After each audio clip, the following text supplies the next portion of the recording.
আপনি কি জানেন এক বিশ্বকাপ আয়োজনের খরচ বাংলাদেশের সম্পূর্ণ বার্ষিক বাজেটের চেয়েও বেশি? কেন আর কিভাবে এই বিশাল খরচ হলো আসুন জেনে আসি। 2010 সালে যখন ফিফা ঘোষণা করলো কাতার আয়োজন করবে 2022 সালের বিশ্বকাপ, তখন অনেকেই অবাক হয়েছিলেন। এমনকি তখনকার ফিফা সভাপতি সেপ বাটলার নিজেই বলেছিলেন যে এটা একটা ভুল সিদ্ধান্ত। কারণ কাতার এত ছোট দেশ যে বিশ্বকাপের মতো বিশাল আয়োজন সামলানো তার পক্ষে কঠিন হবে। কিন্তু কাতার সেই চ্যালেঞ্জ নিয়েছিলেন পুরোদমে। মরুভূমির বুকে গড়ে তুলেছিলেন 8টি স্টেডিয়াম, নতুন মেট্রো নেটওয়ার্ক, বিমানবন্দর, শত শত হোটেল আর পুরো একটি শহর যার নাম লুসাইল সিটি।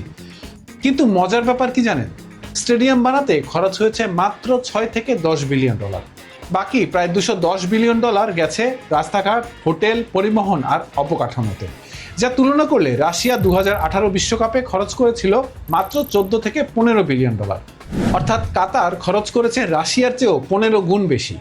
এই বিশাল খরচ কি সত্যি কাতারের জন্য লাভজনক হয়েছে, নাকি এটা শুধুই বিশ্বকে নিজেদের চেনানোর এক বিশাল বিনিয়োগ ছিল? কমেন্টে আপনার মতামত জানাতে পারেন। আমাদের সাথে থাকুন এমন চমকপ্রদ তথ্যের জন্য।